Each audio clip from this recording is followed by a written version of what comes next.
Buenas tardes, profesor y compañeros de la materia de teoría del conflicto. Hoy vamos a presentar la Guerra Civil Mozambiqueña correspondiente al último trabajo final, en este caso presentado por Carla Villalba, Sebastián Polanco y mi persona, Bran Castellanos Parra. Iniciaremos hablando sobre los antecedentes para que comprendan de qué se trató este conflicto. Bueno, los antecedentes principales nos remontamos a que en el siglo XX las tres colonias africanas principales, que eran Angola, Guinea y Mozambique, eran gobernadas por Portugal y su régimen político autoritario llamado Estado Novo. Este régimen de Estado Novo tuvo vigencia por 48 años continuos en el país de Portugal. El antecedente inmediato de la guerra civil mozambiqueña es la guerra independentista que se dio entre las partes, el Estado Novo por parte de Portugal y el Frente de Liberación Mozambiqueño, conocido por su acrónimo FRELIMO. Este Frente de Liberación Mozambiqueño se conformaba principalmente por trabajadores migratorios e intelectuales expatriados que se habían ido del país, habían estudiado por fuera de este y habían regresado con ideas revolucionarias, anticolonialistas y nacionalistas que habían aprendido en el extranjero.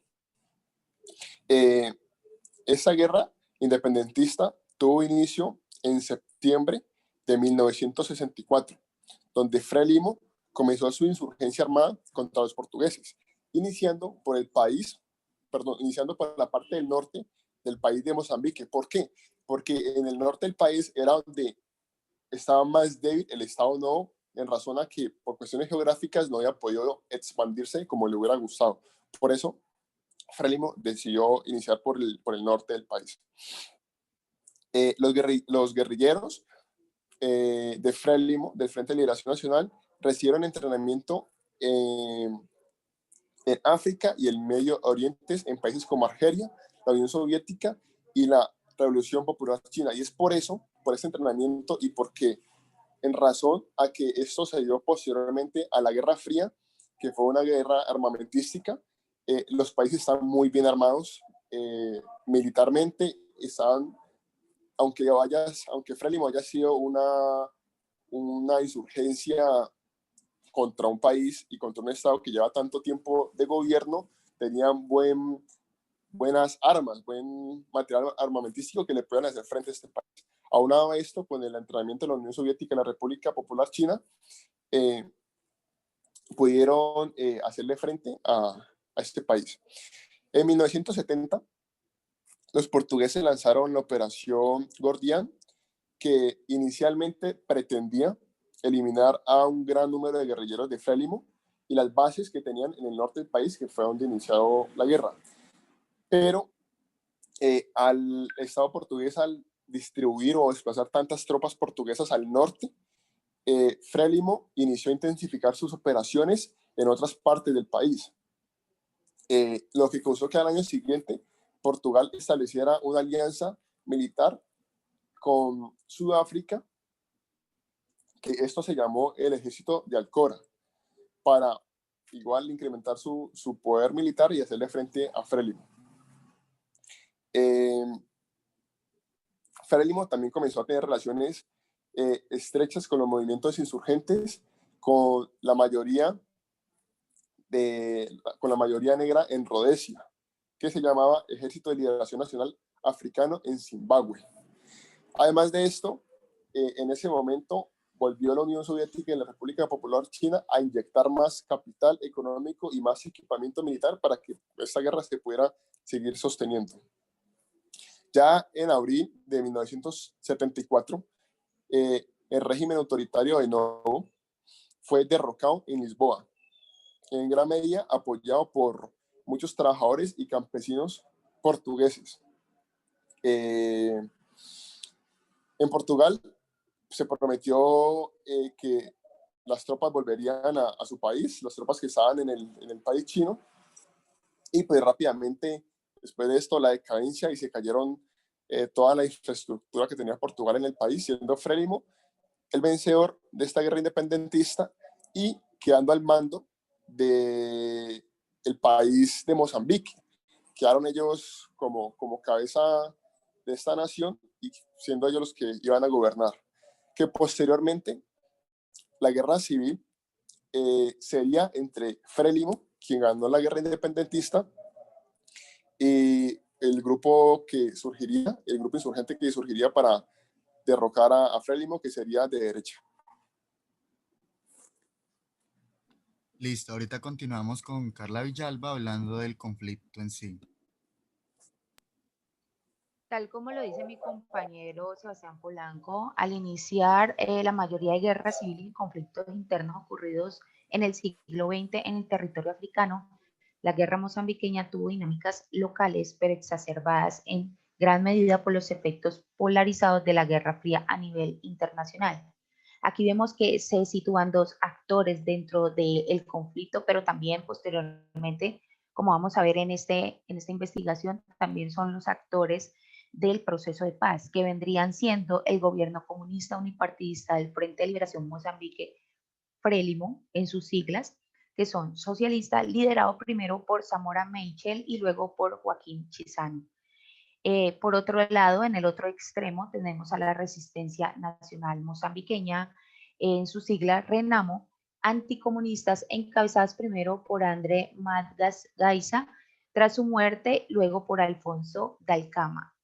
Estos dos extremos del conflicto lo que buscaban en sí es que después de la lucha independentista contra los portugueses, lo que se buscaba era que los rebeldes de Renamo firmaran un acuerdo al alto el fuego. Ese era el objetivo, pero antes de eso vemos cómo hay un despliegue de un conflicto bélico en el cual suscitó y que lo que buscaban era el poder de dirigencia, unos por la línea socialista y los otros claramente de ultraderecha, lo que ocasionó pues ese despliegue de fuerzas armadas. ¿Cuántos muertos ocasionó? Hay una aproximada de más de 1 millón de muertes, tanto en batalla como por inanición por la interrupción de suministros de alimentos. También menester aclarar que esta guerra tuvo una incursión de unos métodos de guerra que fueron las minas antipersona. Estas minas antipersona ocasionaron eh, miles de muertes y miles de personas heridas por las minas terrestres. De hecho, uno de los grandes retos, como vamos a ver en esta investigación, es que dentro del proceso de paz, uno de los objetivos era precisamente intentar desminar todos los terrenos que fueron objeto dentro donde se vio el despliegue de la guerra, el territorio. Eh, digamos que se desarrolló y la dinámica fue justamente local. La guerra de Mozambiqueña tuvo dinámicas locales muy exacerbadas por el tema de las minas antipersona, ¿sí? Y pues obviamente estaba polarizado por la Guerra Fría a nivel internacional, que como bien sabemos la Guerra Fría buscaba era tener un armamento militar poderoso y que incluso cuando no tenían ataques y objetivos directos los podían tener de forma indirecta y de eso vimos cómo se reflejaba en la guerra mozambiqueña. Renamo fue fundada en un sector de excombatientes por la independencia que se oponían a esos intentos de dirigencia de Frélimo. Es un intento de quién tiene el poder. Eran respaldados logística y económicamente por regímenes de minorías blancas de gobernantes en Sudáfrica y Rodesia, lo que actualmente conocemos como Zimbabue, que buscaban erosionar ese apoyo de Frelimo. Las organizaciones nacionalistas militantes en sus propios países e interrumpir objetivos sociales del gobierno. El gobierno de Frélimo fue a su vez fuertemente apoyado por los gobiernos vecinos afines a Tanzania, Malawi y tras el derrumbe del régimen racista rhodesiano en el 79. Zimbabue, que desplegaron eventualmente tropas en Mozambique para defender los propios intereses económicos contra los ataques de Renamo. Estas fueron las dinámicas, cómo se desarrollaba esos ataques dentro del territorio africano. Fueron básicamente ataques locales apoyados con los gobiernos aledaños.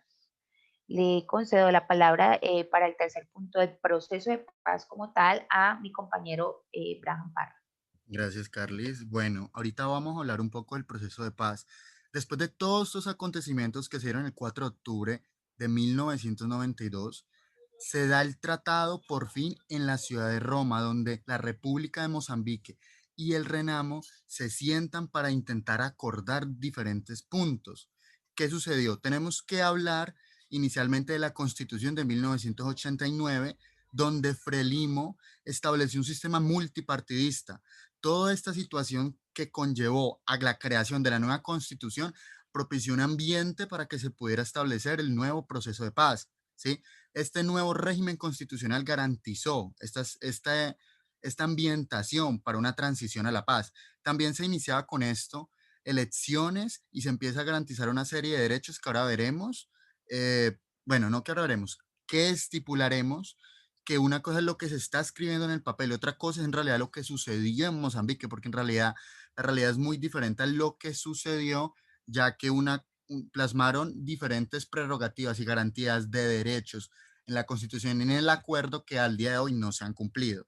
Entonces, los acuerdos que se dieron constaban de varias partes. Primero, siendo el acuerdo propiamente dicho, y tenía 7 protocolos adicionales donde ellos fueron anexados paulatinamente. Y también se incluyeron algunos aspectos y declaraciones que se hicieron antes por el gobierno de Mozambique y del Renamo.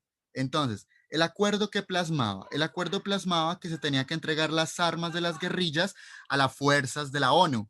Obviamente por el tiempo no nos alcanza a hablar de cada participante, pero tenemos que establecer que la ONU fue actor principal a la hora de hablar sobre este tema. ¿Por qué? ¿Qué sucede? La ONU le estaba intentando hacer una mediación a las partes combatientes, donde se supone que tenían que plasmar, entregar las armas a ellos, y el ejército regular tenía que permitir ingresar a sus filas a todos los excombatientes. O sea, estos dos son los pilares básicos, lo que es ingresar a las filas a los excombatientes y entregar las armas los establecemos como lo esencial de ese acuerdo. Entonces, este acuerdo comenzó implementando una cesación del fuego y como ya se ha estipulado, se tendría que dar obligatoriamente la paz como tal el 15 de octubre de 1992. Una vez consolidada, se da la separación de las fuerzas, donde se iban a reunir en un lugar concordado para que dieran su último, digamos, su último establecimiento como unidad beligerante y de ahí en adelante ya actuaran acorde a lo implementado al acuerdo.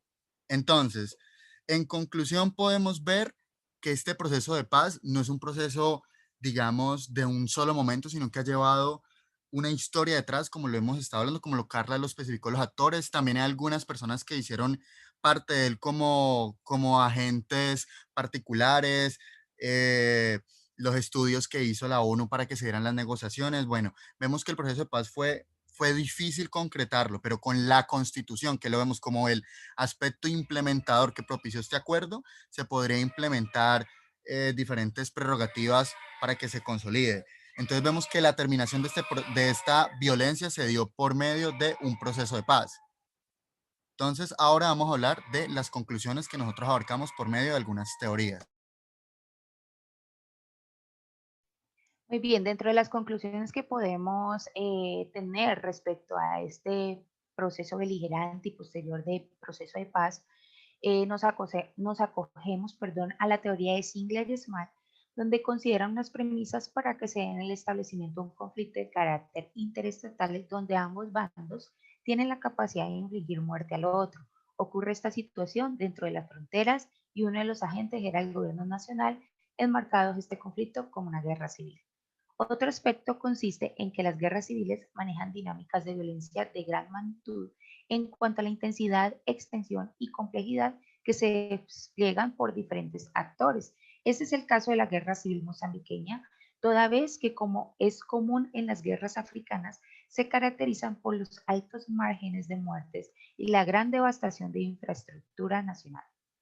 Para finalizar, con la intervención de las ayudas de los países que estaban en los bloques de la Guerra Fría, podemos estipular que se ve una guerra irregular por la fuerza de Frélimo, donde la insurgencia era Renamo. En ese orden de ideas, concluimos esta exposición. Muchísimas gracias, profesor y compañeros, por su atención. Muchas gracias.